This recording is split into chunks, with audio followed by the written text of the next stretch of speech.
നിശാഗന്ധിയിലേക്ക് സ്വാഗതം. ഇന്ന് നമ്മൾക്ക് അതിഥിയായി എത്തിയിരിക്കുന്നത് മഹാത്മാഗാന്ധി സർവകലാശാല school of communication and information സയൻസിന്റെ ഡയറക്ടറായ പ്രൊഫസർ മാടവന ബാലകൃഷ്ണപിള്ളയാണ്.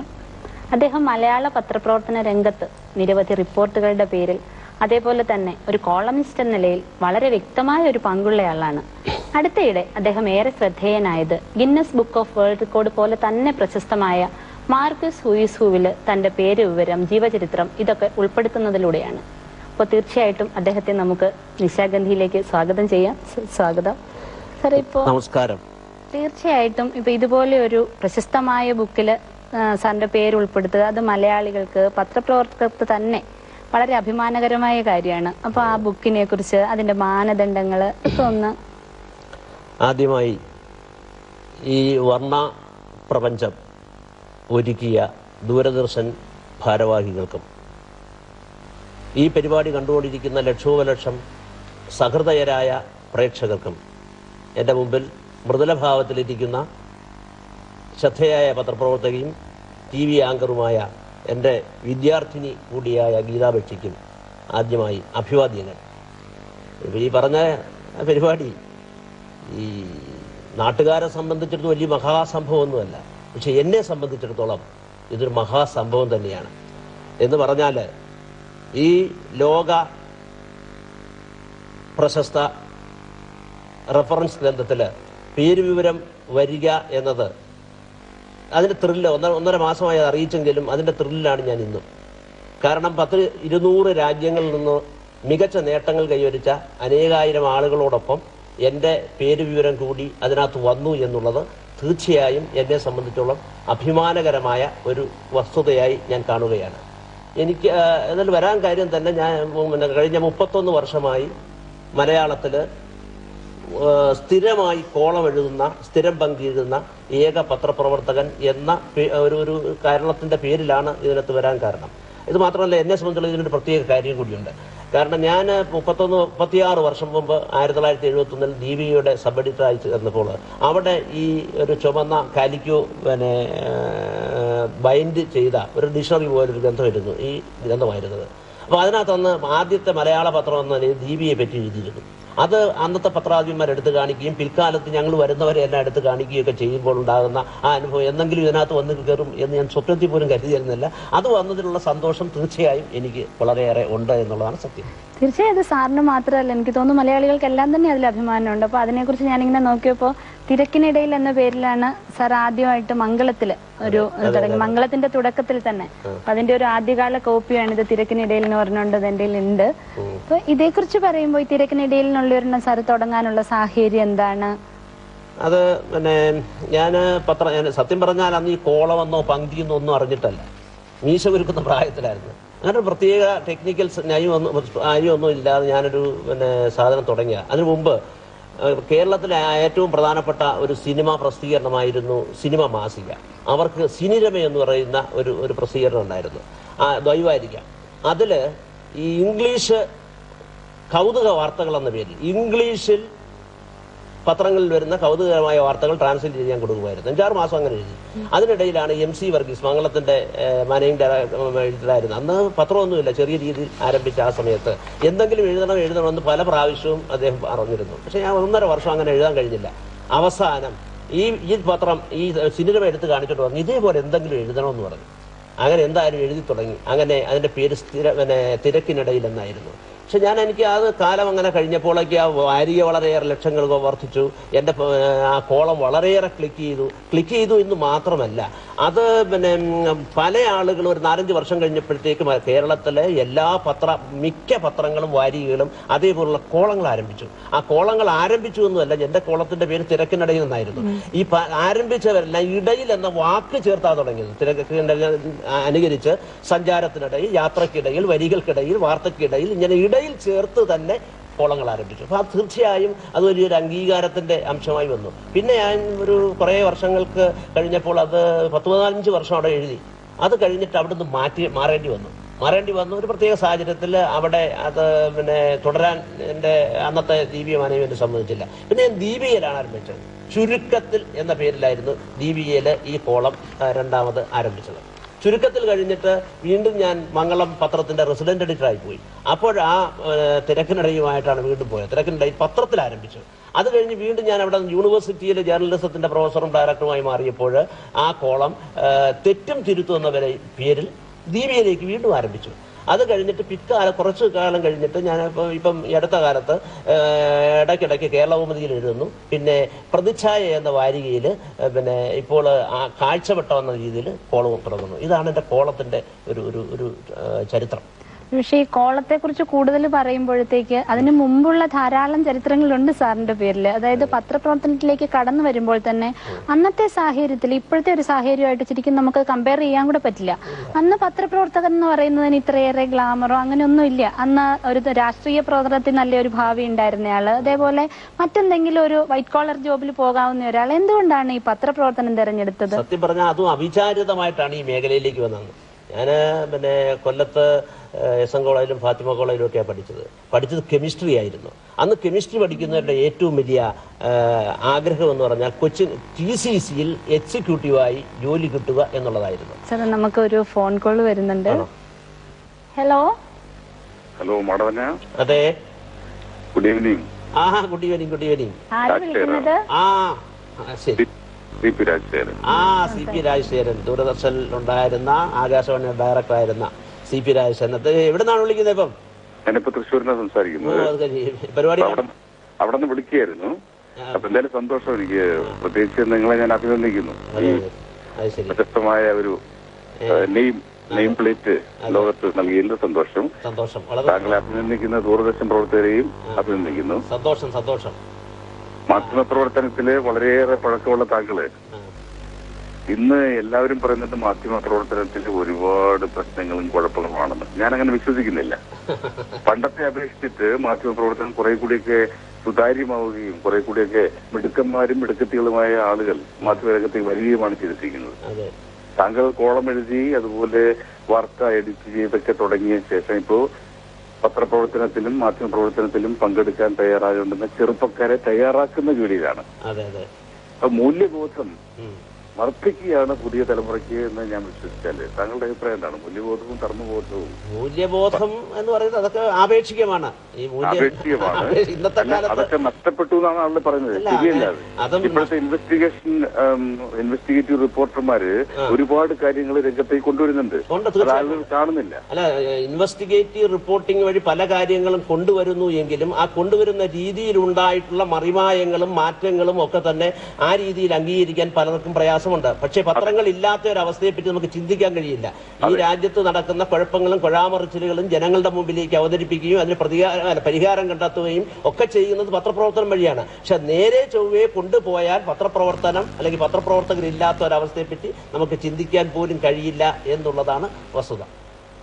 വളരെ ശരിയാണ് താങ്കൾ പറയുന്നത്. നമ്മുടെ യുവതലമുറ താങ്കൾ പഠിപ്പിക്കുന്നുണ്ടല്ലോ, MG യൂണിവേഴ്സിറ്റി താങ്കൾ പഠിപ്പിക്കുകയാണ്. അതെ.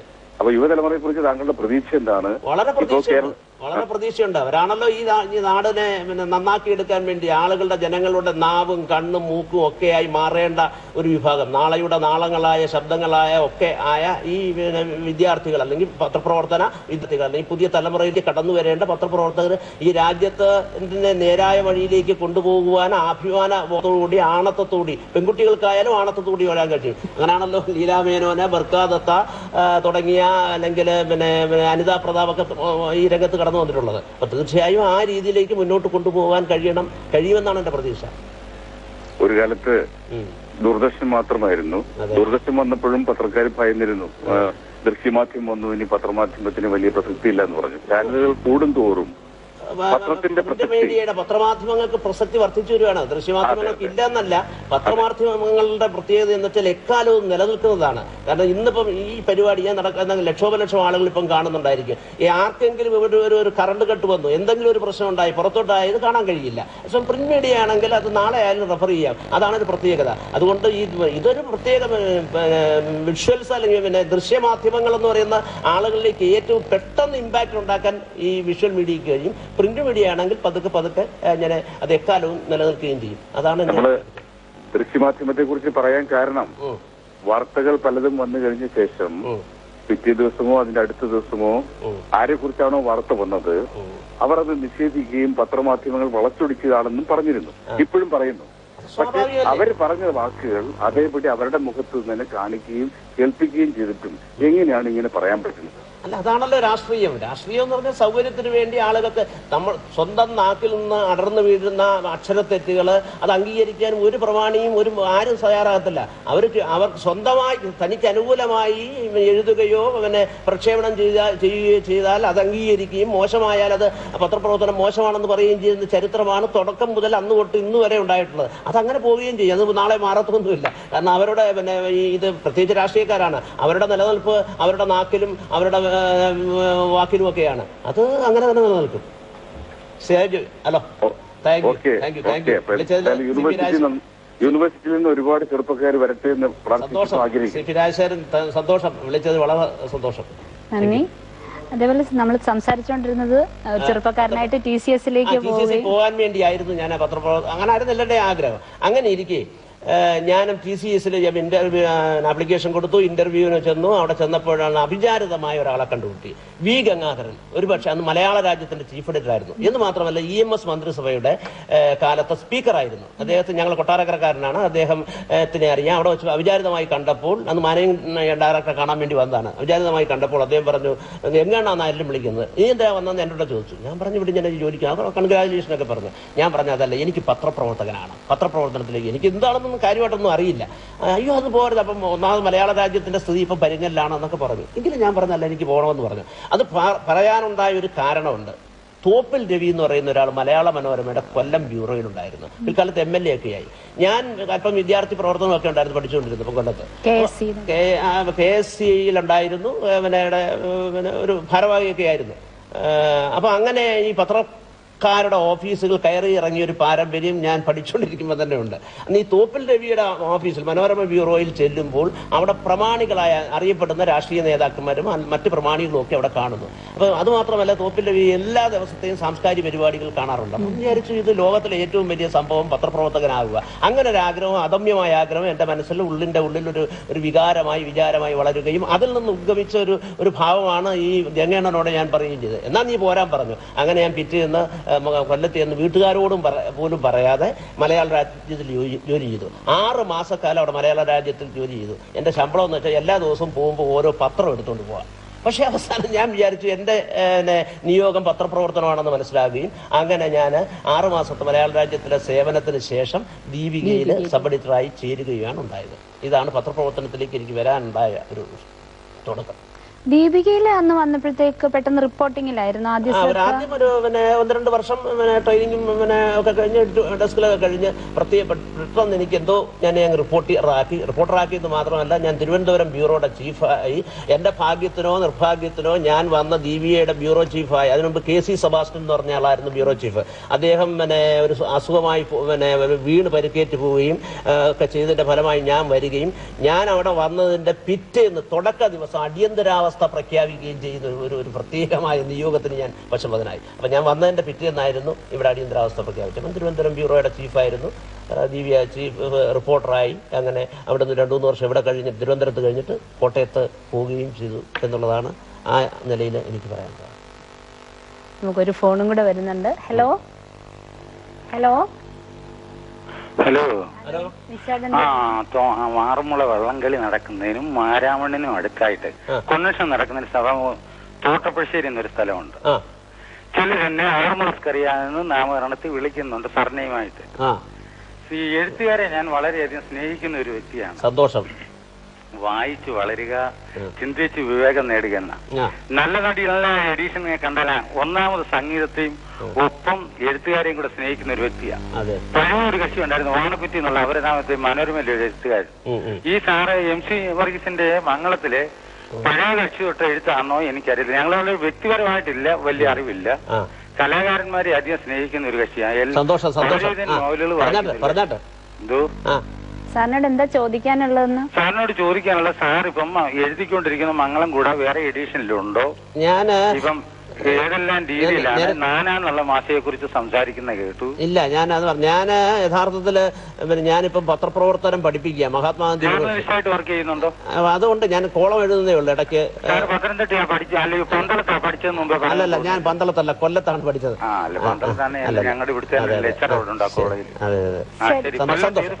സന്തോഷം. സാർ, നമ്മൾ പറഞ്ഞുകൊണ്ടിരുന്നത് റിപ്പോർട്ടിംഗിൽ ഒന്ന് അടിയന്തരാവസ്ഥ പ്രഖ്യാപിച്ച സമയം, അടിയന്തരാവസ്ഥ പ്രഖ്യാപിച്ച സമയം എന്ന് പറയുന്നത് എനിക്ക് തോന്നുന്നു പത്രപ്രവർത്തകർക്ക് തന്നെ ഇനി മറ്റെന്തെങ്കിലും ഒന്ന് കണ്ടുപിടിക്കണം എന്നൊരവസ്ഥ വന്നിട്ടുണ്ട്. അപ്പൊ എങ്ങനെയായിരുന്നു ആ സമയത്ത് ഒരു അനുഭവം? അല്ല, അത് വല്ലാത്തൊരു അനുഭവമായിരുന്നു. അതുപോലെ ഒരു കാലം പിന്നെ ഇന്ത്യയുടെ ചരിത്രത്തിൽ, കേരളത്തിന്റെ ചരിത്രത്തിൽ ഉണ്ടായിട്ടില്ല.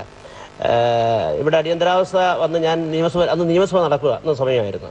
നിയമസഭ നടന്നാൽ ഞങ്ങളെല്ലാവരും വലിയ കാര്യത്തിൽ അവിടെ നിന്ന് രാവിലെ 8 മണി മുതൽ വൈകുന്നേരം വരെ അവിടെ കുത്തിയിരിക്കും, എഴുതിക്കൊണ്ടിരിക്കുമ്പോഴത്തേക്ക് അവസാനമാകുമ്പോഴത്തേക്ക് സെൻസർ, അന്ന് പിന്നെ പത്രമാരണ നിയമം നടന്നല്ലോ, മലയാളത്തിൽ കളിയാക്കി പറഞ്ഞ സെൻസറുണ്ട്. സ്റ്റേറ്റ് സെൻസറും ഉണ്ട്, ജില്ലാ തലത്തിലും സെൻസറുണ്ട്. അപ്പം സെൻസർ ഇവിടുന്ന് പിന്നെ PIB എന്നാണ്, അവിടുന്ന് ഒരു കടലാസ് എഴുതിക്കൊണ്ടുവരും. നമ്മളൊന്നും എഴുതണ്ട, അതങ്ങ് കൊടുത്താൽ മാത്രം മതി. ഒരക്ഷരവും എഴുതാൻ കഴിയുമായിരുന്നില്ല. ആളുകൾക്ക് ആഗ്രഹമുള്ളതൊന്നും അന്ന് എഴുതാൻ കഴിയുമായിരുന്നില്ല. ആഗ്രഹിച്ചതൊന്നും കൊടുക്കാതെ ആഗ്രഹിക്കാത്തത് പലതും കൊടുത്തു എന്നുള്ളതാണ് അന്നത്തെ ആ കാലഘട്ടത്തിലെ ഏറ്റവും വലിയ ദുഃഖകരമായ അവസ്ഥ. എന്ന് പറഞ്ഞാൽ അന്ന് അതുകൊണ്ട് എന്തുണ്ടായി? കിംവദന്തികളുണ്ടായി. ആളുകൾ ഇങ്ങനെ കിംവദന്തികൾ ഇങ്ങനെ കത്തി നിൽക്കുകയായിരുന്നു. സത്യം എന്ത് പറഞ്ഞാലും കേന്ദ്രമന്ത്രിമാരെ വരെ അടിയന്തരാവസ്ഥ കാലത്ത് ഇങ്ങനെ വീട്ടുതടങ്കലിലാണ്, അങ്ങനെയുള്ള ഒരുപാട് കഥകൾ വന്നിരുന്നു. ആളുകൾ എന്ത് പറഞ്ഞാലും വിശ്വസിക്കില്ല, പത്രങ്ങളെയും വിശ്വസിക്കില്ല. കാരണം പത്രങ്ങൾക്ക് സത്യസന്ധമായി ഒന്നും കെടുക്കാൻ കഴിയുമായിരുന്നില്ല. ഞാൻ ഒരു അനുഭവം ഓർക്കുന്നുണ്ട്. AK ഗോപാലനെയും EMS നമ്പൂതിരിപ്പാടിനെയും അറസ്റ്റ് ചെയ്തിരിക്കുകയായിരുന്നു. ആരെ അറസ്റ്റ് ചെയ്ത വാർത്തകളൊന്നും അക്കാലത്ത് കൊടുക്കാൻ കഴിയുമായിരുന്നില്ല. അത് കഴിഞ്ഞ് ഞാൻ തിരുവനന്തപുരത്താണ്. തിരുവനന്തപുരത്ത് ഒരു റിലാക്സ്ഡ് അടിയന്തരാവസ്ഥ പ്രഖ്യാപിച്ച് ഒരു 1.5 വർഷം കഴിഞ്ഞിട്ടാണ് ഒരു ഇവിടുത്തെ കമ്മ്യൂണിസ്റ്റ് പാർട്ടിയുടെ ഓഫീസിൽ ഒരു പത്രസമ്മേളനം നടത്തി. ഞങ്ങളെല്ലാവരും പോയിട്ടുണ്ട്, കാരണം ആദ്യമല്ലേ എന്ന് വിചാരിച്ച് ഒരുപാട് എഴുതി. അവസാനം ആയപ്പോഴത്തേക്ക് സെൻസർ ഒരു കടലാസ് എഴുതി കൊടുത്തയച്ചു. റിലാക്സ്ഡ് അടിയന്തരാവസ്ഥ 1 വർഷം കഴിഞ്ഞിട്ടാണ് പിന്നെ മാർക്സിസ്റ്റ് നേതാക്കളായ EMS നമ്പൂതിരിപ്പാടും AK ഗോപാലിനും അന്നത്തെ രീതി ഇന്നലെ ഇവിടെ ഒരു പത്രസമ്മേളനം നടത്തി. ഒറ്റ വരി. അപ്പൊ അതിന്റെ അതിന്റെ ഇംപ്ലൈഡ് മീനിങ് എന്തുവാ? അവരകത്തായിരുന്നു എന്ന് ആളുകൾക്ക് അങ്ങനെ മനസ്സിലാക്കുകയായിരുന്നു. ആ രീതിയിലായിരുന്നു, ഒന്നും കൊടുക്കാൻ കഴിയുമായിരുന്നില്ല. അത് മാത്രമേ ഞാൻ ഒന്ന് ഓർക്കുന്നു, അച്യുതമേനോൻ പിന്നെ ഇവിടെ VJT ഹാളിൽ പ്രസംഗിച്ചിട്ട് അതുപോലും അന്ന് സെൻസേർഡ് ചെയ്യേണ്ടി വന്ന് കൊടുക്കാൻ കഴിഞ്ഞിട്ടില്ല എന്ന് ഞാൻ ഓർക്കുകയാണ്. ഒരു ഫോണും കൂടെ വരുന്നുണ്ട്. ഹലോ, നിശാഗന്ധിയാണ്. ആരാണ് വിളിക്കുന്നത്? ഞാൻ ഉണ്ണികൃഷ്ണനാണ്. സാറിന്റെ അടുത്ത് സംസാരിച്ചോളൂ. ഹലോ, നമസ്കാരം സാറേ. നമസ്കാരം. ആരാണ്? ഉണ്ണികൃഷ്ണനാണ്, കോട്ടയത്ത് നിന്ന്. ഏത് ഉണ്ണികൃഷ്ണൻ? ഡീൻ, പഴയ സ്റ്റുഡൻസ് ഡീൻ, മഹാത്മാഗാന്ധി യൂണിവേഴ്സിറ്റിയിലെ. ഉണ്ണികൃഷ്ണൻ എവിടുന്നാ വിളിക്കുന്നത്? ഞാനിപ്പോ കോട്ടയത്ത് വിളിക്കുന്നത്. ഞാനിപ്പോ സാറിന്റെ പരിപാടി കണ്ട് ആവേശപ്പെട്ട് വിളിക്കുക. ആവേശം കൊള്ളാൻ വേണ്ടിയൊന്നുമില്ലല്ലോ. അല്ല, ഞങ്ങൾക്ക് കോളേജ് സാറിനെ അന്ന് വിളിച്ചോണ്ടിരിക്കുന്ന ആവേശം സംസാരത്തില് ഇപ്പോഴും ഒരു വളരെ ഇതായിട്ട് ഉള്ളൊരിത് കാണാൻ പറ്റുന്നു. കോളേജ് വിളിച്ചോണ്ട് വീട്ടിലിരുന്നപ്പോഴത്തേക്ക്. അത് ശരി, നിങ്ങൾ കോളേജ് വിളിച്ചോണ്ടൊന്നും കൂടിയിട്ടൊന്നുമില്ലല്ലോ അല്ലേ? നിങ്ങളുടെ ആ കോളേജ് യൂണിയൻ ഉദ്ഘാടനം ഏറ്റവും കൂടുതൽ പ്രാവശ്യം കോളേജ് വന്നിരിക്കുന്നത്. അതെ, താങ്ക് യു. കോളേജ് യൂണിയൻ കാണാൻ ചെയ്യാൻ വേണ്ടിട്ടേ. അതെ, സന്തോഷം. ആകെ വിദ്യാർത്ഥികളെ കാണുകയും കേൾക്കുകയും സംസാരിക്കുകയും ചെയ്യുന്നതാണ് നമ്മുടെ ഒരു കൈക്കൂലി, അഴിമതി, ഒരു ലഹരി. അതെ, സന്തോഷം. സാറിന്റെ പ്രസംഗം എപ്പോഴും ഒരു ഇതാണ്. അതെ, അങ്ങനെ പറയുന്നത് കേൾക്കുന്നതൊക്കെ സുഖമാണ്. അല്ലെങ്കിലും നല്ലൊരു സന്തോഷം. ഞാനെപ്പോഴും സാറിന്റെ ആ പ്രസംഗത്തിന്റെ ഇത് നോക്കും. അത് ശരി. വളരെ ആവേശത്തോടെ രാഷ്ട്രീയ നേതാവിന്റെ ഇതോടെ സംസാരിക്കുക എന്ന് പറഞ്ഞാൽ നിസ്സാരമല്ല. സന്തോഷം. എല്ലാ കാര്യത്തെ കുറിച്ചും വളരെ ഇതായിട്ട് സാർ സംസാരിക്കില്ല. ശരി. ഞാനിപ്പോ ഇങ്ങനെ കണ്ടുകൊണ്ട് വിളിച്ചാണ്. വളരെ സന്തോഷമുണ്ട് കൃഷ്ണ. നല്ല പരിപാടി സാറേ. Thank you. നന്ദി. സാറേ, ഇപ്പൊ പറഞ്ഞുകൊണ്ടിരുന്നത് അടിയന്തരാവസ്ഥ കാലത്ത് ഒരുപാട് പ്രശ്നങ്ങൾ ഉണ്ടായിട്ടുണ്ട്. എനിക്ക് തോന്നുന്നു അന്നത്തെ ആ ഒരു സപ്രസ്ഡ് രീതിയിൽ നിന്നാണോ, പിന്നെ ഇപ്പോ പറഞ്ഞതുപോലെ സാറിന് ഇടയ്ക്കെങ്കിലും എക്സ്ക്ലൂസീവ് മാടകണമെന്നും പറയുന്നത് കേട്ടിട്ടുണ്ട്. അപ്പൊ അതിലേക്ക് ഒരു വളർച്ച എന്ന് പറയുന്നത് അടിയന്തരാവസ്ഥ സമയത്ത് താറാവുകൾക്ക് ഞാൻ ഒന്നും എഴുതാൻ കഴിയുന്നില്ല. ശിവക്കൊന്ന വാരം ഒക്കെ മാത്രം എഴുതിക്കൊണ്ടിരുന്നൊരു കാലത്ത് താറാവുകൾ ചത്തൊടുങ്ങുന്നു പറഞ്ഞൊരു വാർത്ത ഞാൻ അന്ന് കൊടുത്തു. എന്റെ പേര് വെച്ച് ബൈലൈൻ കൊടുക്കുമെന്ന് പേര് കാണാൻ ആകെ പത്രപ്രവർത്തകർ കാണാൻ ആഗ്രഹിക്കുന്ന അതാണ്. ആണല്ലോ, ഇതൊക്കെ അറിയാമല്ലോ. അപ്പൊ അങ്ങനെ പിന്നെ കൊടുത്തപ്പോൾ പിറ്റേന്ന് സെൻസർ വിളിച്ചു പറഞ്ഞു ഇത് കൊടുക്കേണ്ടിയിരുന്നില്ല എന്ന് പറഞ്ഞാൽ അവരുടെ വിചാരം അന്ന് ഇന്ത്യ ഭരിച്ചിരുന്ന പ്രധാനമന്ത്രിയായ ഇന്ദിരാഗാന്ധിയുടെയോ അന്ന് കേരളം ഭരിച്ചിരുന്ന അച്യുതാനന്ദന്റെയോ കെ കരുണാകരന്റെയോ കുഴപ്പം കൊണ്ടാണ് ഈ താറാവുകൾ ചത്തൊടുങ്ങിയതെന്ന് ആളുകൾ ചിന്തിക്കുമെന്ന് കരുതിയ റോയൽ ദാൻ ദ കിങ് ആയ രാജാവിനേക്കാൾ രാജഭക്തിയുള്ള ഉദ്യോഗസ്ഥന്മാർക്ക് അങ്ങനെ തോന്നിയിരുന്നു. അതായിരുന്നു സത്യം.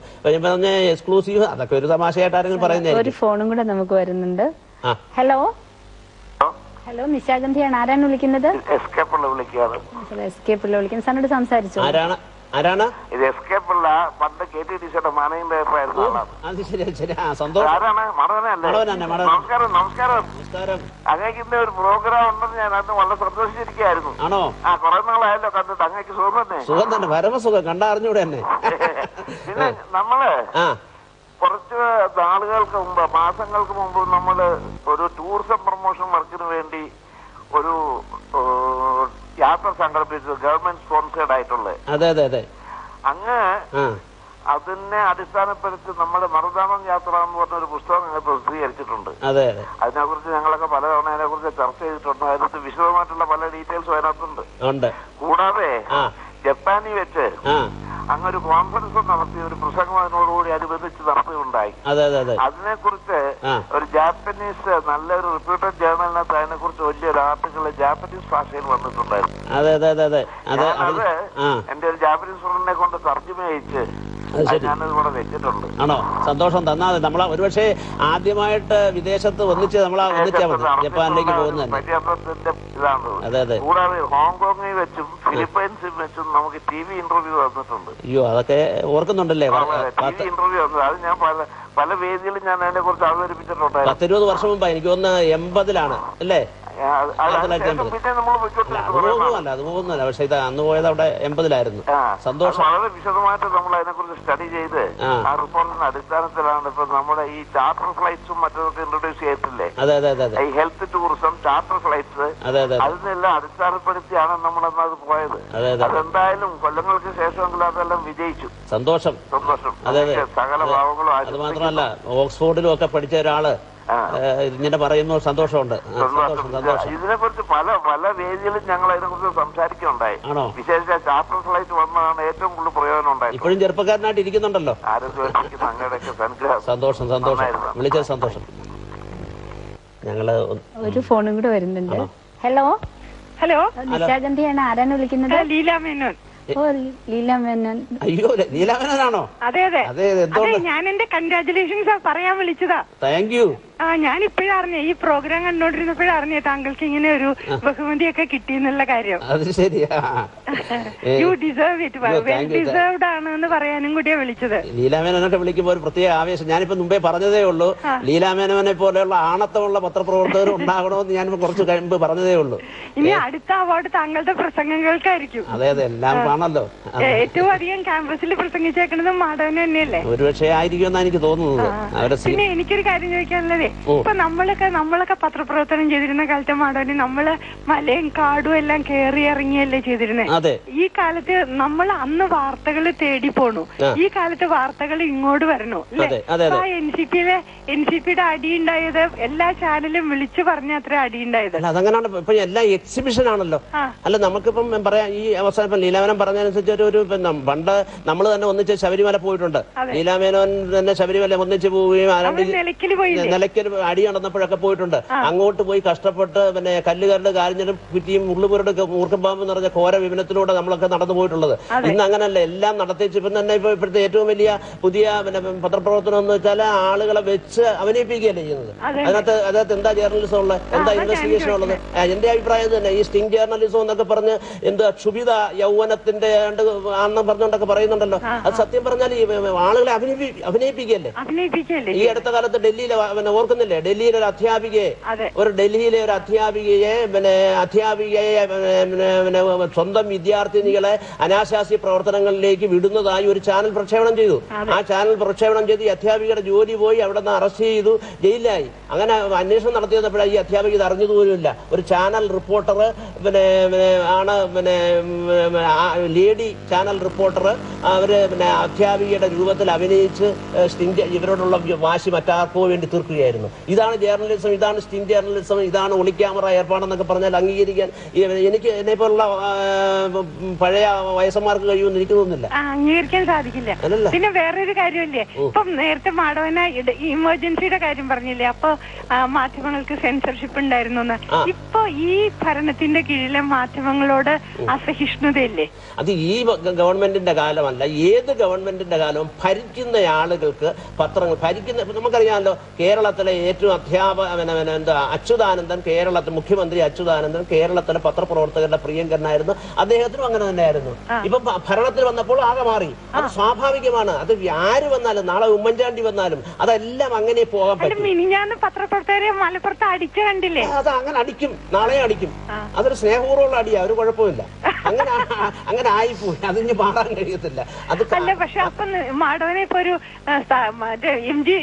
എം ജി യൂണിവേഴ്സിറ്റിയിൽ പഠിപ്പിച്ചുകൊണ്ടിരിക്കുകയല്ലേ, അപ്പൊ കുട്ടികളോട് എന്ത് സന്ദേശമാണ് കൊടുക്കുക ഈ കോണ്ടെക്സ്റ്റിൽ? ഇത് തീർച്ചയായിട്ടും ഞാനവിടെ പഠിപ്പിക്കുന്ന പിള്ളേരോടായാലും എവിടെ പോകുന്നവരാരും നമുക്കൊന്നും അംഗീകരിക്കാൻ കഴിയത്തില്ല. ഇതെങ്ങനെ അംഗീകരിക്കുന്നത്? ആളുകളെ പോയി തല്ലുകയും പിടിക്കുകയും ചെയ്യുന്ന ഒരവസ്ഥയിലേക്ക് എല്ലാവരെയും തകർക്കണം എന്നുള്ള നിലയിൽ പത്രപ്രവർത്തകർ ഇറങ്ങിക്കഴിഞ്ഞാൽ അത് അംഗീകരിക്കത്തില്ല, നിലനിൽക്കില്ല.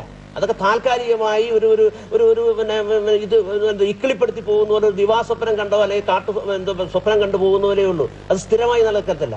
നമ്മൾ തീർച്ചയായും ഫാക്ട്സ് ആർ സീക്രട്ട് എന്നാണ് പത്രപ്രവർത്തനത്തിന്റെ ഗോൾഡൻ റൂള്. അതിൽ ഉറച്ചു നിന്നുകൊണ്ട് ഒരു പരിധി വരെയെങ്കിലും ഉറച്ചു നിന്നുകൊണ്ട് മുന്നോട്ട് പോയെങ്കിൽ മാത്രമേ പത്രപ്രവർത്തനം ഒരു സാർത്ഥകമാകൂ എന്നുള്ള അഭിപ്രായമാണ് എനിക്കുള്ളത്. Thank you ലീലാമനി. സാർ, ഒരു കോളും കൂടി ഉണ്ട്, നമുക്ക് അതും കൂടി. ഹലോ ഹലോ, നിശാഗന്ധിയാണ്. ആരാണ് വിളിക്കുന്നത്? ഗുഡ് ഈവനിങ്, ഞാൻ ആലുവയിൽ നിന്ന് വക്കച്ചനാണ്. ഓക്കെ, സാറോട് ഉണ്ട്, സംസാരിച്ചോളൂ. Good evening sir. Good evening. ഞാൻ സാറ് എഴുതി തുടങ്ങിയ കാലം തുടങ്ങി തന്നെ വായിക്കുന്നുണ്ട്. മംഗളത്തിൽ തുടങ്ങി വായിക്കുന്നുണ്ട്.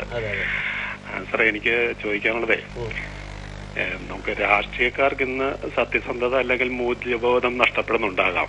എന്നാൽ ഈ ജനങ്ങൾ നിത്യേന എന്നോണം ബന്ധപ്പെടുന്ന പത്രങ്ങൾ, റേഡിയോ, TV തുടങ്ങിയ മാധ്യമങ്ങളിലെ റിപ്പോർട്ടർമാർക്ക് അത് ഒഴിച്ചുകൂടാനാവാത്തതല്ലേ ഈ സത്യസന്ധത അല്ലെങ്കിൽ മൂല്യബോധം? തീർച്ചയായിട്ടും വേണ്ടതാണ്. എനിക്കതൊരു കാരണം ചോദിച്ചാലേ ഇപ്പോഴത് നഷ്ടപ്പെടുന്ന പോലെ തോന്നുന്നു. തീർച്ചയായിട്ടും ഉണ്ട്. അത് കാര്യം ഇപ്പൊ നേരത്തെ പറഞ്ഞു, മൊത്തം കേട്ടോന്നും എനിക്കറിയില്ല. ഇപ്പോഴത്തെ പുതിയ തലമുറയിൽപ്പെട്ട പത്രപ്രവർത്തകര്, കാരണം നമുക്കറിയാലോ, ഈ പത്രപ്രവർത്തകരെന്ന് പറയുന്ന ആളുകളുടെ സംരക്ഷകരാവേണ്ടവരാണ് ഇന്ന്. പക്ഷേ പോലീസുകാരും അങ്ങനെയാണ്. പക്ഷേ പോലീസ് സ്റ്റേഷനിലേക്ക് നമുക്ക് പേടി കൂടാതെ കയറി ചെല്ലാൻ വഴിയില്ല എന്ന് പറഞ്ഞതുപോലെ പത്രപ്രവർത്തകരെയും ഒരു വിഭാഗമെങ്കിലും ആളുകൾ പേടിക്കുന്നു എന്നുള്ളത് സത്യമാണ്. അങ്ങനെ പേടിയുണ്ടായാൽ ജനാധിപത്യ ധ്വംസനമായിരിക്കും ഉണ്ടാകുന്നത്. ജനാധിപത്യത്തിന്റെ കാവൽമാലാകമാരായ പത്രപ്രവർത്തകരെ പൊതുജനം പേടിക്കുന്ന അവസ്ഥ ഉണ്ടായാൽ ഉണ്ടാകുന്ന ഒരു അവസ്ഥയുണ്ടല്ലോ, അത് മിണ്ടാവതല്ല എന്നുള്ളതാണ് എനിക്ക് തോന്നുന്നത്. അതുകൊണ്ട് പത്രപ്രവർത്തകരെ ചെയ്യുന്നതെല്ലാം ശരിയാണെന്നല്ല, അത് തന്നെ പറഞ്ഞത്. പറഞ്ഞല്ലോ, സ്റ്റിംഗ് ജേർണലിസത്തിന്റെയും ഒളിക്യാമറ ഏർപ്പാടിന്റെയും വഴിയൊക്കെ ഉണ്ടാകുന്ന പത്രപ്രവർത്തനം യഥാർത്ഥത്തിൽ ജനങ്ങളിൽ രാവിലെ എന്നെപ്പറ്റി എന്തെങ്കിലും ഉണ്ടോ എന്ന് പത്രത്തിൽ നോക്കേണ്ട ഒരു ഗതികളിലേക്ക് വന്നിരിക്കുകയാണ്. അങ്ങനെ ആകാൻ പാടില്ല. സത്യത്തിന് വേണ്ടി യഥാർത്ഥ സംഭവങ്ങൾ ആരുടെ മുഖവും നോക്കാതെ കൊടുക്കണം. പക്ഷെ ആളുകളെ പീഡിപ്പിക്കാൻ വേണ്ടി, പേടിപ്പിക്കാൻ വേണ്ടി, വ്യക്തിവൈരാഗ്യം തീർക്കാൻ വേണ്ടി പത്രപ്രവർത്തനം നടത്തുന്നവര് ഒരു കാലത്തും രക്ഷപ്പെടത്തില്ല എന്നുള്ളതാണ് എന്റെ അനുഭവത്തിൽ എനിക്ക് പറയാനുള്ളത്. അതെ സാറേ, അപ്പൊ ഞാനത് ചോദിക്കാനുള്ള കാരണം ഇതായിരുന്നു. കാരണം വാർത്തകൾ സൃഷ്ടിക്കാനായിട്ടുള്ള ഒരു ശ്രമം, സാർ പറഞ്ഞ പോലെ തന്നെ വാർത്തകൾ സൃഷ്ടിക്കാനായിട്ടുള്ള ഒരു ശ്രമം ഇപ്പോൾ കൂടുതലായിട്ട് കണ്ടുവരുന്നു. അതാണല്ലോ ധാരാളം കാണുന്നുണ്ട്. ശരി, അത് വിളിച്ചത് സന്തോഷം. Thank you. എനിക്ക് തോന്നുന്നു ലീല മേനോൻ വിളിക്കുകയും കൂടെ ആയപ്പോ സാറിന് വീണ്ടും ആ പഴയ ഓർമ്മകൾ വരുന്നുണ്ടായിരുന്നു. അപ്പൊ കോട്ടയം ബ്യൂറോയിലൊക്കെ വർക്ക് ചെയ്യുമ്പോഴായിരിക്കണം ഏറ്റവും കൂടുതൽ സ്റ്റോറീസ് വന്നിട്ടുള്ളത്. ഞാൻ ധാരാളം സ്റ്റോറികൾ വന്നിട്ടുണ്ട്. നമ്മൾ പറഞ്ഞു വന്നേ അങ്ങനെയാണല്ലോ. എനിക്ക് ഒരു റിപ്പോർട്ടിങ്ങിലായിരുന്നു എന്റെ ഏറ്റവും വലിയ താല്പര്യം. എന്റെ എന്തെങ്കിലും ഒരു സാധനം, നമ്മളിപ്പോ പറയുന്ന എക്സ്ക്ലൂസീവ്, അതിനേക്കാളും വലിയ ഇമ്മണി വലുതാണ് സ്കൂപ്പ്, ഇങ്ങനെയൊക്കെയുള്ള കാര്യം നമുക്ക് എന്റെ പത്രത്തിൽ മാത്രം വരണം എന്നുള്ള ആഗ്രഹത്തിൽ ഞാൻ ഭംഗിയായി ശ്രമിച്ചിരുന്നു. കാരണം ഇതിനൊക്കെ ഈ പോലീസുകാർക്ക് ഇൻഫോർമന്റ് എന്ന് പറയുന്നത് പോലെ നമുക്ക് ആരെങ്കിലും നമ്മൾ വല്ലതും എഴുതുമെന്ന് വന്നാൽ ആളുകൾ കാര്യങ്ങൾ കൊണ്ടെത്തിച്ചു തരും എന്ന് വെച്ചാൽ അതിന്റെ ബിറ്റ്സ് ആ പറയുന്ന പോലെ കൊടുക്കാൻ വേണ്ടിയല്ല, കിട്ടും. എനിക്ക് തോന്നുന്നു ധാരാളം സാധനങ്ങൾ അങ്ങനെ എല്ലാ ദിവസവും എന്തെങ്കിലും ഒരു ഐറ്റം എന്റെ പത്രത്തിൽ ഞാൻ എക്സ്ക്ലൂസീവായി കൊടുക്കുമായിരുന്നു. ഞാൻ അങ്ങനെ പല വാർത്തകളും പല കാര്യമായ ഇമ്പാക്ട് ഉണ്ടാക്കിയ പല കാര്യങ്ങളും കൊടുക്കാൻ കഴിഞ്ഞിട്ടുണ്ടെന്ന് എനിക്ക് തോന്നുന്നു. അപ്പൊ അത് പറയുമ്പോൾ ഈ രംഗത്തെ ഒരു അധ്യാപകൻ എന്ന നിലയ്ക്ക് ഇപ്പൊ മുമ്പ് തന്നെ പറയുകയുണ്ടായി സ്റ്റിംഗ് ജേർണലിസം, ഇതിനൊരു അതിർവരമ്പില്ലേ? സ്കൂപ്പുകൾ സൃഷ്ടിക്കപ്പെടുന്ന സ്കൂപ്പുകളും സ്വയം സ്കൂപ്പ് കണ്ടെത്തുന്നു, ഇതിന്റെ ഇടയ്ക്ക് ഒരു അതിർവരമ്പില്ലേ? കണ്ടെത്തുക എന്ന് വെച്ചാൽ എങ്ങനെയാ സ്കൂപ്പ് ഉണ്ടാകുന്നത്, അല്ലെങ്കിൽ എക്സ്ക്ലൂസീവ് ഉണ്ടാകുന്നത്, അല്ലെങ്കിൽ വാർത്ത ഉണ്ടാകുന്നത്? ഒരു സംഭവം, ഒരു മന്ത്രി അഴിമതി കാണിച്ചു എന്ന് നമ്മൾ കൊടുക്കാം. അഴിമതി കാണിച്ചിട്ടുണ്ടെങ്കിൽ, അതിന് രേഖയുണ്ടെങ്കിൽ, എവിഡൻസ് ഉണ്ടെങ്കിൽ, പ്രൂഫ് ഉണ്ടെങ്കിൽ നമുക്ക് കൊടുക്കാം. അതല്ലാതെ ഒരു മന്ത്രിയോടെ പണ്ടൊരു പത്രാധിപതി ചോദിച്ചാൽ നീ ഇന്ന മന്ത്രിക്കെതിരായി എഴുതാൻ പറഞ്ഞാൽ, അല്ലെങ്കിൽ താങ്കൾ എഴുതണമെന്ന് പറഞ്ഞാൽ അയാൾ എന്തെങ്കിലും കഥയുണ്ടാക്കും, മത്സരിച്ച് കഥയുണ്ടാക്കും. എത്രയോ കഥകൾ ഉണ്ടാക്കാൻ നമുക്ക് വല്ല പ്രയാസമുണ്ടോ? അങ്ങനെ ഉണ്ടായാൽ അത് അതോടുകൂടി ഒരു കുമിള പോലെ പോകും എന്നാണ് എൻ്റെ അഭിപ്രായം. അതുകൊണ്ട് നമ്മൾ സത്യത്തിന്റെ അംശം അതിനകത്തില്ലാത്ത ഒരു സ്റ്റോറി, നമ്മൾ പത്രത്തെ അല്ലെ വാർത്തയെ പറയുന്ന സ്റ്റോറി എന്ന് പറയും. വെറും സ്റ്റോറി ആയാൽ, ചെറുകഥ പോലെ, നോവൽ പോലെ യാതൊരു വസ്തുതയും ഇല്ലാത്ത കാര്യങ്ങൾ എഴുതി വെച്ചാൽ അത് അതോടുകൂടി അങ്ങ് പോകും. നമുക്കൊരു ഫോണും കൂടെ വരുന്നുണ്ട്. ഹലോ ഹലോ, നിശാഗന്ധിയാണ്. ആരാണ് വിളിക്കുന്നത്? ജോസഫ് കട്ടക്കയം. അവിടെ സാറിന്റെ സംസാരിച്ചോളൂ. ഹലോ, ആരാത്? ഹലോ മാഡവനെ, good evening. Good evening. Good evening. ആരാത്? ഇത് കട്ടക്കയം എന്ന് പറയുന്ന ആളാണ്. അയ്യോ, എന്റെ പഴയ സഹപ്രവർത്തകനല്ലേ, ദീപിയിലെ എഡിറ്റർ ആയിരുന്ന. പറഞ്ഞിട്ട് ഈ ഫോൺ കിട്ടുമ്പോഴേ എനിക്ക് ഈ കാർമേഘങ്ങളെ കാണുമ്പം ഈ മയിലിനുണ്ടാകുന്ന ചാഞ്ചാട്ടം പോലെ. അയ്യോ, അങ്ങനൊന്നും പറയരുത്. നമ്മൾ ഒന്നിച്ച് എന്നെക്കാളും സീനിയർ അല്ലേ കട്ടക്കയം? നമ്മൾ വളരെ കാലം ഒന്നിച്ച് ജോലി ചെയ്തിരുന്നവരാണ്. നിങ്ങളാണ് എം കൃഷ്ണൻ നായരെ എനിക്ക് പരിചയപ്പെടുത്തുക. അദ്ദേഹത്തിന്റെ പുസ്തകങ്ങൾ വായിക്കണമെന്ന് നിങ്ങൾ എന്നോട് പറഞ്ഞു. ഞാനിത് ഓർമ്മയിൽ സൂക്ഷിക്കാം. അദ്ദേഹവും വലിയൊരു കോളമിസ്റ്റ് ആയിരുന്നല്ലോ. എന്നെക്കാളും, ഞാൻ തുടങ്ങിയതിനേക്കാളും 2-3 വർഷം മുമ്പേ എം കൃഷ്ണൻ നായർ സാഹിത്യപരമായി എഴുതി തുടങ്ങി. അതുകൊണ്ടാണ് ഇപ്പൊ നമുക്ക് അതെ ചാട്ടവാറടിയുടെ നൊമ്പരം, ചാട്ടുളിയുടെ പ്രയോഗം, ആ എഡിങ് ഞാനൊരു ലേഖനം അങ്ങനെ പറ്റി എഴുതിയായിരുന്നു. അപ്പൊ ഞാൻ മാധവനെ ഓർമ്മിച്ചോണ്ടാണ് ഞാനത് എഴുതിയത്. വിളിച്ചത് സന്തോഷം. പിന്നെ എങ്ങനെയുണ്ട്? കൊള്ളാം, കുഴപ്പമില്ല.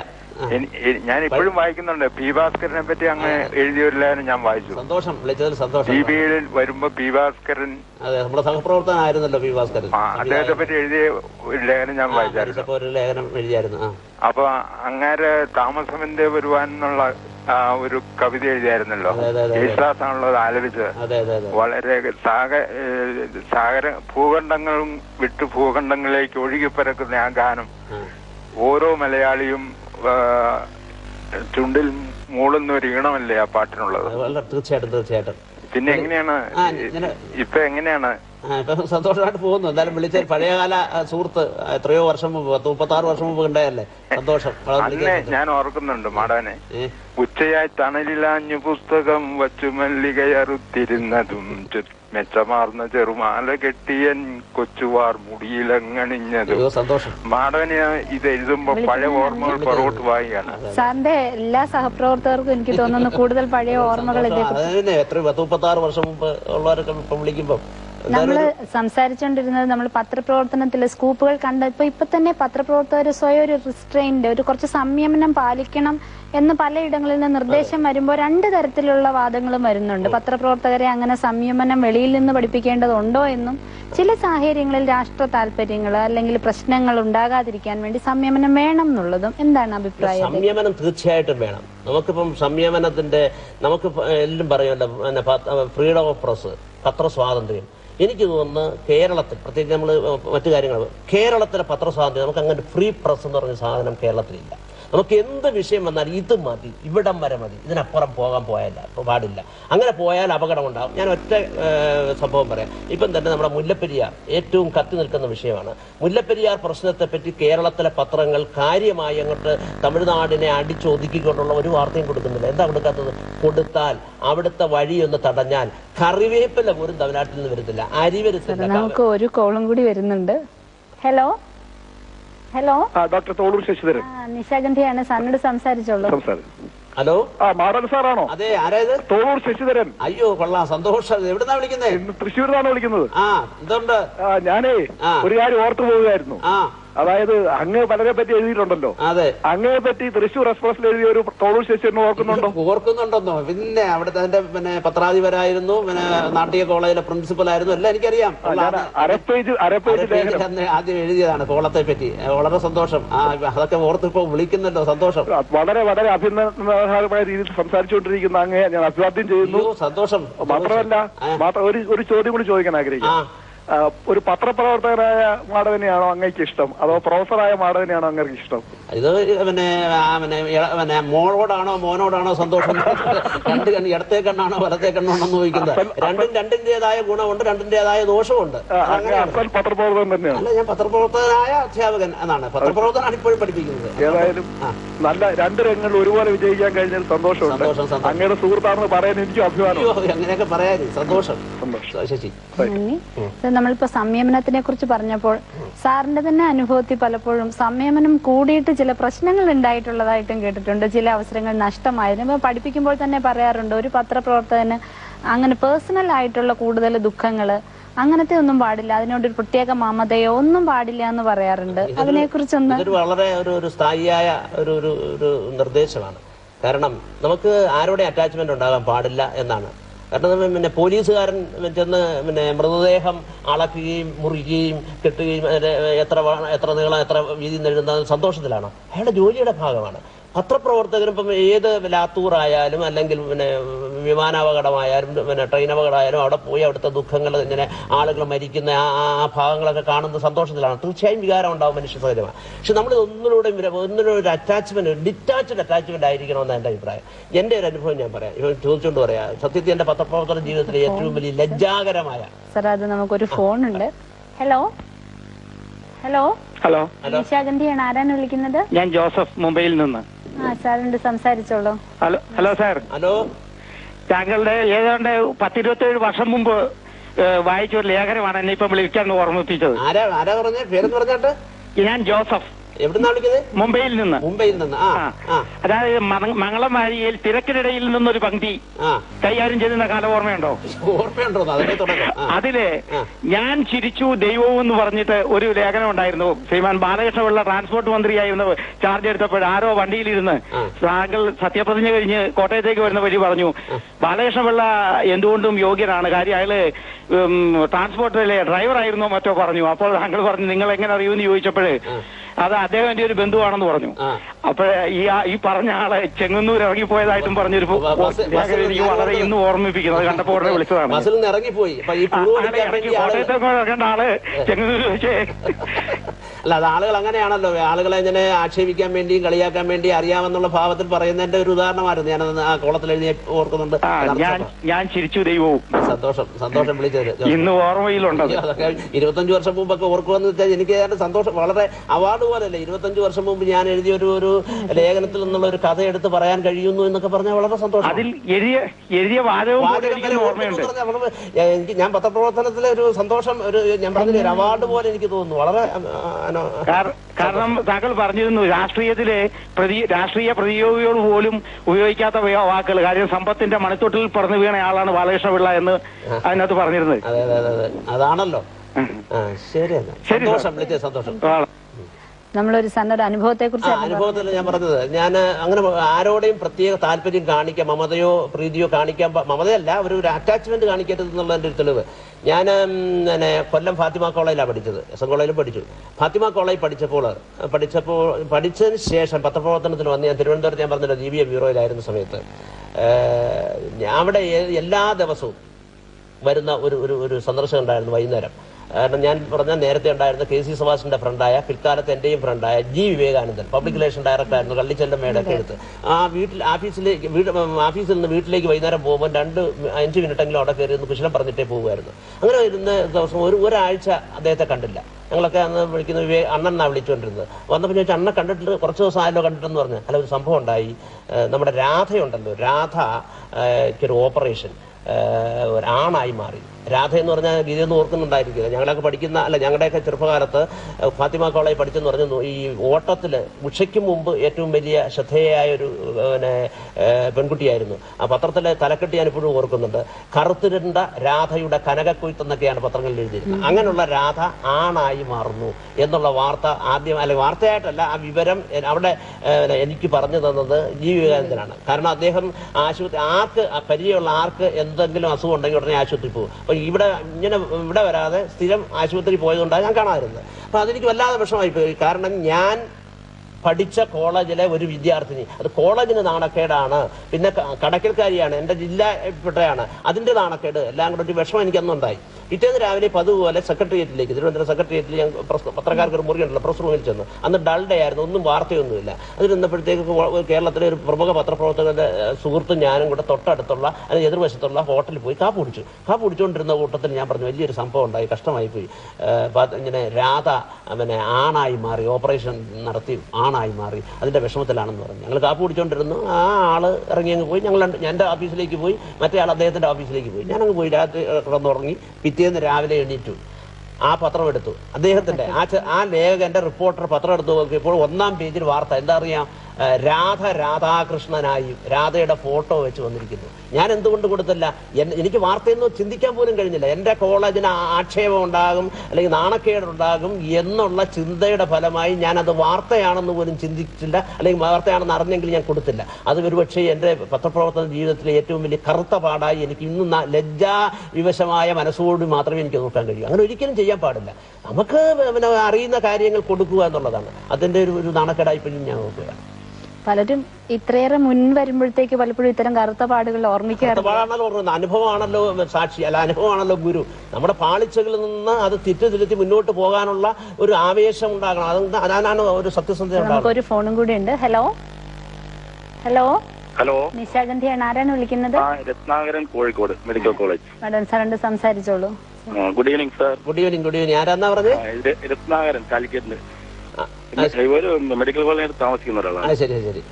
സാർ, ഞാൻ വിളിക്കാൻ കാരണം ഇപ്പോഴത്തെ പത്രപ്രവർത്തനത്തില് ചില സബ്ജക്ട് കൊടുത്തു കഴിഞ്ഞാൽ അത് എഴുതി വരാമെന്ന് കാണുന്നില്ല.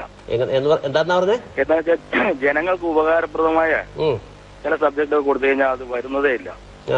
ഫോർ എക്സാമ്പിൾ, ഇപ്പൊ നമ്മുടെ എല്ലാ ബസ് സ്റ്റേഷനും ഈ കാർബൺ ഡയോക്സൈഡ് ഉൽപാദന കേന്ദ്രം ജസ്റ്റ് ഒരു 3 മിനിറ്റ് ഇങ്ങനെ സെൻസേഷൻ ഉണ്ടാക്കിയിട്ട് എപ്പോഴും കേരളത്തിലെ ഏത് ബസ് സ്റ്റാൻഡ് ഒരു 900-1000 ബസ് ഈ ശബ്ദ മലിനീകരണം, കാർബൺ ഡയോക്സൈഡ് ഇങ്ങനെയുള്ളത്.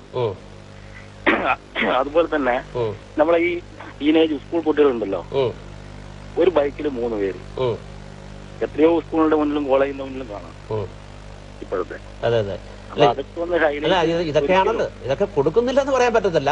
ഇതൊക്കെ നമ്മുടെ ഒരു കാര്യമുണ്ട്. ഈ നമ്മള് പിന്നെ ഇത് നമുക്കറിയാവുന്ന കാര്യമാണ്. എല്ലായിടത്തും ഈ പരിസര മലിനീകരണവും പ്ലാസ്റ്റിക് പ്രശ്നവും ഈ വേസ്റ്റുകളും ഇതേപോലുള്ള കാർബൺ ഡയോക്സൈഡിന്റെ പുറത്തോട്ടുള്ള തള്ളലും ഒക്കെ നടക്കുന്നുണ്ട്. അത് മാത്രം പത്രത്തിൽ എഴുതി വെച്ചാൽ ഒരു മനുഷ്യനും വായിക്കില്ല എന്നുള്ളത് വേറൊരു കാര്യമാണ്. നമ്മൾ ഇങ്ങനെയുള്ള ഒരു കാര്യമുണ്ട്. നമുക്ക് എല്ലാവർക്കും പത്രപ്രവർത്തകരെ ഇപ്പൊ ഞാൻ നേരത്തെ പിന്നെ ഇപ്പോഴത്തെ പത്രപ്രവർത്തകരുടെ ട്രെൻഡ് പറഞ്ഞു, മോശമായ അഭിപ്രായമൊക്കെ ഉണ്ട്. പക്ഷെ ഒരു കാര്യമുണ്ട്, നമുക്ക് ഈ പിന്നെ വായിക്കണമെങ്കിൽ ശീമക്കൊന്ന വാരമെന്നോ അല്ലെങ്കിൽ പിള്ളേർ അതേപോലൊക്കെ എഴുതിയാ വായിക്കില്ല. അത് എല്ലാ പത്രക്കാരും നോക്കുന്നത് എന്താ പറയാ, ഡ്രാമ വേണമെന്നാ. സ്ത്രീധന പ്രശ്നം ഉണ്ടായി, സ്ത്രീധന പ്രശ്നമൊക്കെ ചെറുതായിട്ട് കൊടുക്കും. പക്ഷെ സ്ത്രീധന പ്രശ്നത്തിന്റെ പേരിൽ ഒരു പിന്നെ വീട്ടമ്മയോ അല്ലെങ്കിൽ യുവതിയോ മരിച്ചാൽ, എത്രത്തില്ലെങ്കിൽ റേപ്പ് ചെയ്ത് കൊന്നാൽ അത് വാർത്തയാണ്. അതുകൊണ്ടാണ് തീർച്ചയായിട്ടും വരുന്നില്ലെന്ന് പറയാൻ പറ്റത്തില്ല. തീർച്ചയായും ലോക്കലായിട്ട് പല കാര്യങ്ങളും വരുന്നു. അങ്ങനെയാണല്ലോ പല പ്രശ്നങ്ങളും വരുന്നത്. വെള്ളം എന്താ ടാപ്പിൽ കൂടെ വെള്ളം പന്നലായിട്ട് വന്നാൽ, വെള്ളമില്ലാതെ വന്നാൽ, പിന്നെ മലിനീകരണം വന്നാൽ ഒക്കെ പത്രങ്ങൾ വഴിയാണ് വരുന്നത്. ഒന്നും വരുന്നില്ലെന്ന് പറയാൻ പറ്റത്തില്ല. കേരളത്തിൽ അങ്ങോളം ഇങ്ങോട്ടുള്ള എല്ലാ ബസ് സ്റ്റാൻഡിലും ശരിയാണ് വെറുതെ പെട്രോൾ ഇന്ധന നഷ്ടം. ഇതുപോലെ ഒരുപാട് പ്രശ്നങ്ങളുണ്ട്. നമുക്കതൊക്കെ പിന്നെ എത്രമാത്രം നടത്താൻ കഴിയുമെന്നുള്ളത് ഭരണത്തിലിരിക്കുന്ന ഭരണ മന്ത്രിമാരുടെയും വകുപ്പ് ഉദ്യോഗസ്ഥന്മാരുടെയും ഒക്കെ ശ്രമഫലമായി നടപ്പാക്കേണ്ട കാര്യങ്ങളാണ്. പക്ഷേ പത്രങ്ങളുടെ ജോലി എന്ന് പറഞ്ഞാൽ അത് ആളുകളെ കാണിക്കുക, അധികാരികളുടെ മുന്നിലേക്ക് ഈ വിഷയം എത്തിക്കുക എന്നുള്ള ഒരു ഏറ്റവും നല്ല കാര്യമാണ് പത്രപ്രവർത്തകർ ചെയ്യേണ്ടത്. അത് ചെയ്യുന്നില്ലെന്ന് പറയാൻ കഴിയില്ല, ചെയ്യുന്നുണ്ട്. വിദ്യാർത്ഥികളുടെ ഇടയിൽ മൊബൈല്, അതെ, ഒരുപാട് പ്രശ്നങ്ങൾ. ഇപ്പൊ മൊബൈൽ കൊണ്ട് തീർച്ചയായും ആളുകൾക്ക് ഇവനെ പേരിച്ചാരും നേർവഴി നടന്നില്ല എന്ന് പറഞ്ഞാൽ മൊബൈൽ എന്ന് പറഞ്ഞ ഒരു വല്ലാത്തൊരു അഭിശപ്തമായ ഒരു ഭാഗമായി പിന്നെ മാറിക്കൊണ്ടിരിക്കുകയാണ്. ഇപ്പൊ മോഷ്ടാക്കൾ വരെ, കള്ളന്മാര് വരെ മൊബൈൽ ഉപയോഗിച്ചാണല്ലോ കാര്യങ്ങൾ നടത്തിക്കൊണ്ടിരിക്കുന്നത്. നടന്നു പോകുമ്പോൾ കൂടെ കുട്ടികളെ മൊബൈൽ. ഈവനിംഗ് ടൈം അതൊക്കെ പത്രങ്ങൾ വരുന്നു. തീർച്ചയായും കുറേശ്ശൊക്കെ വരുന്നുണ്ട്. അങ്ങനെയാണല്ലോ നമ്മൾ പറയാനും ശ്രദ്ധിക്കാനും ഒക്കെ ഇടയായിട്ടുള്ളത് തന്നെ. വിളിച്ചത് സന്തോഷം, വളരെ സന്തോഷം. ഇപ്പൊ ഇത് ഇത് പറഞ്ഞപ്പോഴത്തേക്ക് സാറിന് കോളത്തിൽ കൂടി ഒരുപാട് ഇത്തരം കാര്യങ്ങൾ ജനശ്രദ്ധയിലേക്ക് കൊണ്ടുവരാനായിട്ട് ധാരാളം സാധിച്ചിട്ടുണ്ട്. ഇപ്പൊ പറഞ്ഞാൽ എടുത്ത് ഓർമ്മയിൽ നിൽക്കുന്ന വിഷയങ്ങളെന്ന് പറയുന്നത് അല്ല, നമുക്ക് വിഷയങ്ങൾ എന്തെല്ലാം കാര്യങ്ങൾ ഞാൻ ഈ പറഞ്ഞ മൊബൈൽ പറഞ്ഞു, അതിനേക്കാളും കൂടി ഞാൻ ഈ കഴിഞ്ഞ പ്രാവശ്യം എഴുതിയൊരു കൗമുദി തന്നെ എഴുതിയത് ഇപ്പോഴത്തെ ഏറ്റവും പ്രധാനപ്പെട്ട കാര്യം എല്ലാവരുടെ കയ്യിലും ATM കാർഡുണ്ട്. ATM കാർഡ് എന്ന് വെച്ചാൽ ATM കാർഡല്ല, ATM കാർഡുണ്ട്, അത് കൂടാതല്ല ഞാൻ പറഞ്ഞത് ക്രെഡിറ്റ് കാർഡ്, അതാണ് ഉദ്ദേശിച്ചത്. ഈ അടുത്ത ഞാനൊരു വാരികയിൽ ഇംഗ്ലീഷ് വാരികയിൽ ഒരു വാർത്ത വായിച്ചാണ്. ചൈനയിലൊരു പെൺകുട്ടി ഒരു കോളേജ് അധ്യാപകന്റെ മകളായ പെൺകുട്ടിക്ക് ഒരു ബാങ്ക് അദ്ദേഹത്തിന്റെ സുഹൃത്തായ ഒരു ബാങ്ക് മാനേജർ ഒരു ക്രെഡിറ്റ് കാർഡ് കൊടുത്തു. ഈ പെൺകുട്ടി കൈ കിട്ടിയ സാധനങ്ങളെല്ലാം വാങ്ങിച്ചു. 6 മാസം കൊണ്ട് വലിയൊരു തുക ഈ ക്രെഡിറ്റ് കാർഡിന്റെ ബില്ല് വന്നപ്പോൾ ഈ പെൺകുട്ടി വല്ലാതായി പോയി. ഒരു നിവൃത്തിയില്ലാതെ പോയി. അത് കൊടുക്കാൻ ഒരു മാർഗ്ഗമല്ല, വീട്ടിൽ പറഞ്ഞാലൊന്നും കിട്ടത്തില്ല. അവസാനം ആ കുട്ടി ഒരു കോൾ ഗേളായി മാറി. അതിന്റെ ഇന്റർവ്യൂ സഹിതം ഞാനൊരു ഇംഗ്ലീഷ് വാരിക വായിച്ചു. അതാണ് ഞാൻ ഉദാഹരണമായിട്ട് കൊടുത്തത്. ഇപ്പൊ ഇവിടുത്തെ കേരളത്തിലെ ഏറ്റവും വലിയൊരു പ്രശ്നമായിട്ട് എനിക്ക് തോന്നുന്നത്, ഞാൻ കോളത്തിൽ എഴുതുന്നത് മാത്രമല്ല, എനിക്ക് പറയുകയും പ്രസംഗിക്കുകയൊക്കെ ചെയ്യുന്നുണ്ട്, ഇപ്പൊ എന്തും കടം കിട്ടുന്ന ഒരു അവസ്ഥയിലേക്ക് നമ്മുടെ ആളുകൾ പോയിക്കൊണ്ടിരിക്കുക. ആളുകൾ പോയി ഒരാൾ ചോദിച്ചല്ലോ മലിനീകരണം, ഇത്തരം പ്രശ്നങ്ങളാണ് പത്രപ്രവർത്തകർ രംഗത്തുണ്ടേണ്ടത്.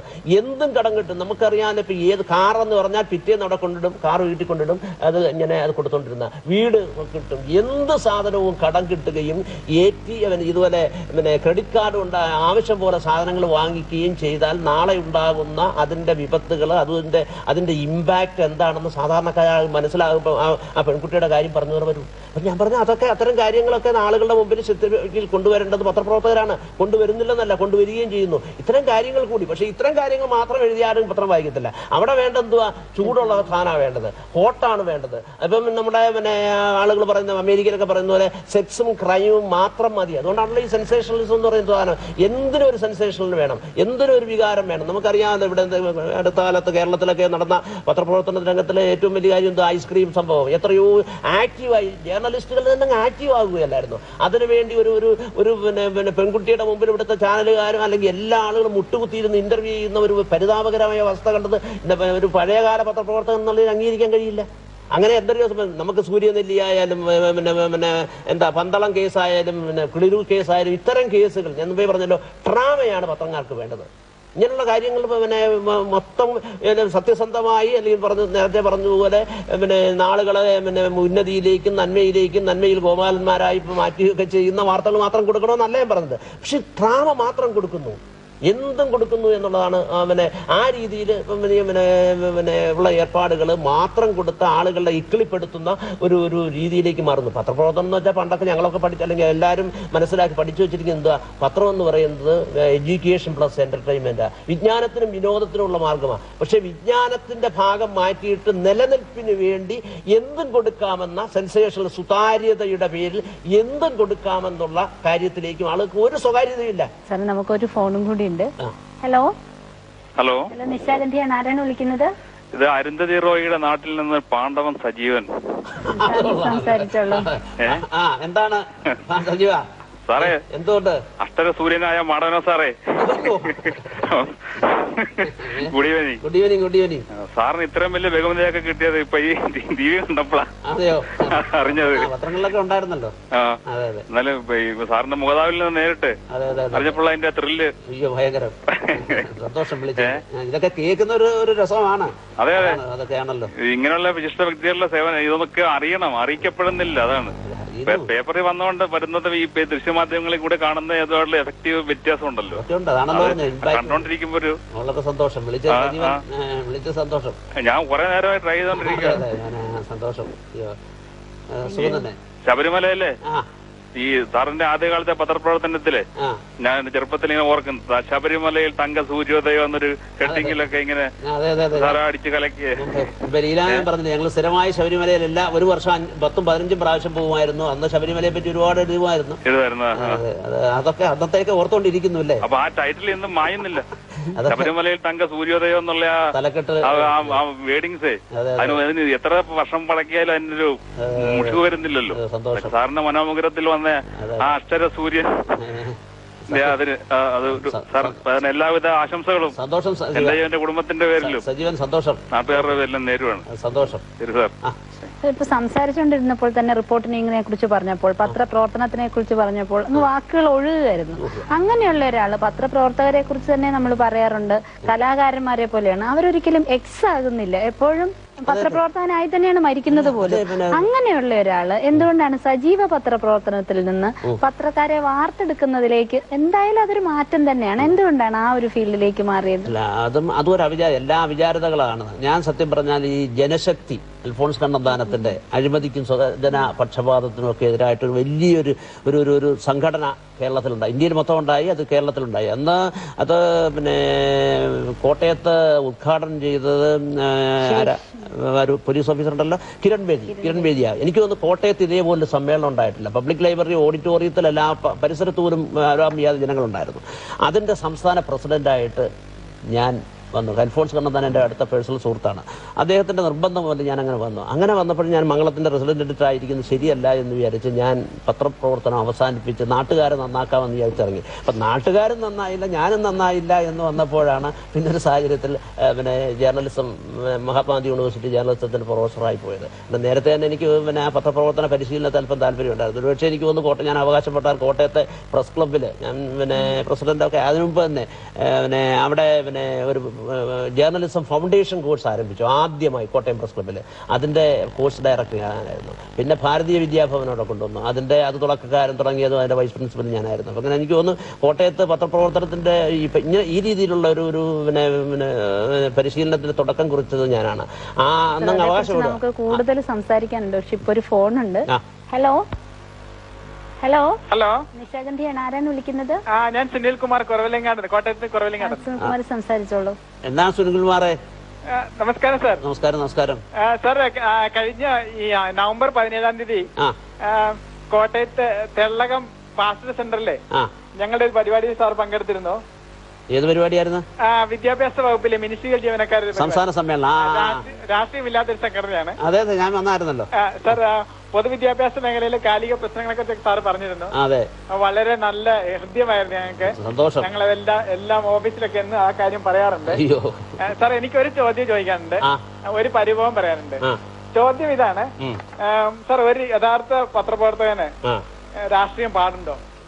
യഥാർത്ഥ പത്രപ്രവർത്തകന് രാഷ്ട്രീയം പാടണം. രാഷ്ട്രീയം സത്യത്തിൽ നമ്മുടെ എല്ലാം രക്തത്തിലുണ്ട്. ഇല്ലെന്ന് ആര് പറഞ്ഞാലും രാഷ്ട്രീയ ബോധവും രാഷ്ട്രീയ ചിന്തയുണ്ട്. കാരണം രാഷ്ട്രീയമില്ലാതെ ഈ സമൂഹത്തിൽ ജീവിക്കാൻ കഴിയില്ല.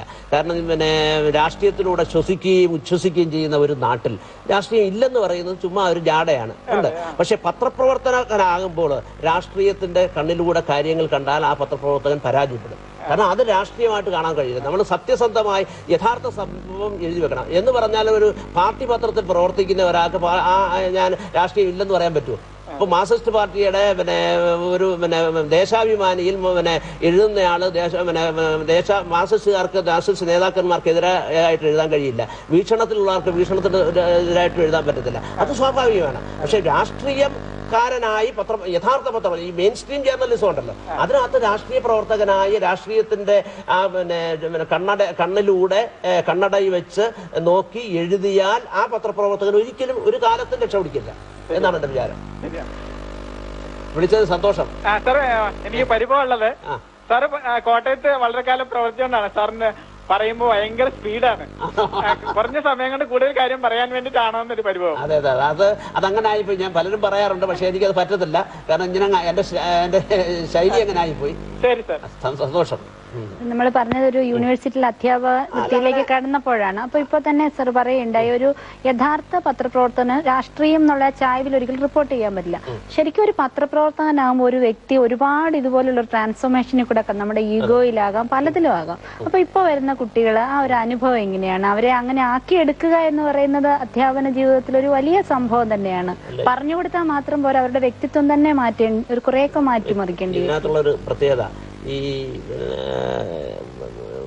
ജേർണലിസം എന്ന് പറയുന്ന ഒരു ആർട്ടാണ്, കലയാണ്. അതുകൊണ്ട് ക്രാഫ്റ്റുമാണ്. ക്രാഫ്റ്റ് എന്ന് വെച്ചാൽ കടലാസ് പൂക്കൾ വെട്ടി നമുക്ക് അല്ലെങ്കിൽ കടലാസ് വെട്ടി പൂക്കളാക്കാം.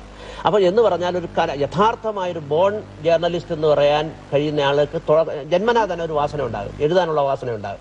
അതൊന്നും ഇല്ലാത്ത ആളുകളെയും നമുക്ക് ക്രാഫ്റ്റ് എന്ന നിലയിൽ പൂക്കളെ കടലാസ് വെട്ടി പൂക്കൾ ഉണ്ടാക്കുന്ന പോലെ ആക്കാൻ കഴിയും. അങ്ങനെ എത്രയോ നല്ല ജേർണലിസ്റ്റുകളായിട്ടുണ്ട്. പക്ഷെ ആ ഒരു കലാബോധമുള്ള, എഴുതാനുള്ള അഭിനിവേശമുള്ള, ഒരു ടേസ്റ്റുള്ള ആളെ പത്രപ്രവർത്തകനായാൽ അയാളുടെ ഭാഷയിലുള്ള ഓജസ്സും തേജസ്സും അതുവഴി ഒരു റീഡബിലിറ്റി ഒക്കെ ഉണ്ടാകും എന്നുള്ള സത്യമാണ്. അപ്പൊ ഒന്നുമില്ലാത്ത ആളുകളെയും ആ രീതിയിൽ ട്രെയിൻ ചെയ്ത് മോൾഡ് ചെയ്ത് എടുക്കാൻ കഴിയും. നമ്മുടെ പുതിയ കുട്ടികളിൽ സാറിന് എത്രയോളം വിശ്വാസമുണ്ട്, അവരെ കുറിച്ചുള്ള പ്രതീക്ഷ? പിന്നെ പുതിയ കുട്ടികൾ വളരെ നല്ല കുട്ടികളാണ്. പക്ഷെ അവരുടെ ഒക്കെ ഉള്ള ഒരു വിചാരം നമുക്ക് ഇപ്പം തന്നെ ഓരോരുത്തരെ ഒരു ടാർഗറ്റ് ചെയ്ത് ഇന്ന ആളുകളെ ഇന്നതുപോലെ ചെയ്യണമെന്നുള്ള വിചാരം കുറച്ച് യൗവനത്തിന്റെ ചെറുപ്പത്തിന്റെ പറഞ്ഞ പോലെ ക്ഷുഭിത യൗവനത്തിന്റെ ഒരു ചാട്ടമുണ്ടല്ലോ, ആ ചാട്ടത്തിന്റെ ഭാഗമായിട്ട് വരുന്നതാണ്. തീർച്ചയായും അവർ കുറച്ച് കഴിയുമ്പോൾ 1-2 വർഷമോ കഴിയുമ്പോൾ ആള് മാറുകയാണ് ചെയ്യുന്നത്. തുടക്കം എന്തായാലും തീർച്ചയായിട്ടും ആവേശം കാണും. അതുണ്ടാവും. ഈ പാടിൽ നമുക്ക് പറയാനും കഴിയില്ല. ഒരു ആവേശമില്ലാതെ ഒരു ആ തുലിയ തുമ്പിൽ നടന്നു വീഴുന്ന അക്ഷരക്കൂട്ടങ്ങളിൽ നിന്ന് രൂപം കൊണ്ടുന്ന ജീവൻ കൊള്ളുന്ന എന്തോ ഒരു പ്രപഞ്ചമുണ്ടല്ലോ, ഒരു വാർത്താ പ്രപഞ്ചമുണ്ടല്ലോ, ഒരു സന്ദേശ പ്രപഞ്ചമുണ്ടല്ലോ. അത് തീർച്ചയായിട്ടും ഈ പുതിയ കുട്ടികൾ അത് ഉണ്ടാക്കും. പക്ഷേ കാലക്രമത്തിൽ അവർ ഒരു ഇരുത്തം വന്ന നല്ല ജേർണലിസ്റ്റുകളായി മാറും. അതാണ് ചരിത്രം. അത്രയോ കണ്ടിട്ടുണ്ട് നമ്മൾ. ഈ 1 മണിക്കൂർ എന്ന് പറയുന്നത് ഇന്നത്തെ നിശാഗന്ധിയുടെ 1 മണിക്കൂർ ഒരു ഓർമ്മകളുടെ ഒരു വിരുന്നായിരുന്നു. ഇവിടെ ഇരുന്ന സാറിന് മാത്രമല്ല, അവിടെ നമുക്ക് വിളിച്ചവര്, അതേപോലെ പ്രേക്ഷകർക്ക്, ഇത് മലയാള പത്രപ്രവർത്തനത്തിന്റെ തന്നെ ഒരു ചരിത്രം കൂടിയാണ് നമ്മൾ ഈ 1 മണിക്കൂർ കൊണ്ട് പറഞ്ഞു പോയത്. തീർച്ചയായിട്ടും ഇത്രയേറെ നേട്ടങ്ങളിലുള്ള അങ്ങേക്ക് ഇതിനെ 1 മണിക്കൂർ തന്നതിന് നന്ദിയോടെ, ആശംസകളോടെ നിശാഗന്ധിയുടെ ഈ എപ്പിസോഡ് പൂർണ്ണമാകുന്നു. നന്ദി, നമസ്കാരം. ഞാനാണ് സത്യം പറഞ്ഞാൽ ഇതിന് നന്ദി പറയേണ്ടത്. ഇത്രയും ലക്ഷോപലക്ഷം ആളുകളുടെ മുമ്പിലേക്ക് എൻ്റെ ഈ സന്ദേശം, എന്നെയും എൻ്റെ ഈ രൂപത്തെയും ഒക്കെ അവതരിപ്പിക്കാൻ കഴിഞ്ഞ ദൂരദർശനം, അതിന് എന്നെ ഇവിടെ സഹിച്ചുകൊണ്ടും പുറത്ത് പ്രേക്ഷകരുടെ മുമ്പിൽ സഹിച്ചുകൊണ്ടിരുന്ന ഗീതയ്ക്കും പ്രേക്ഷകർക്കും ഒക്കെ തന്നെ നന്ദി രേഖപ്പെടുത്തുന്നു. നമസ്കാരം.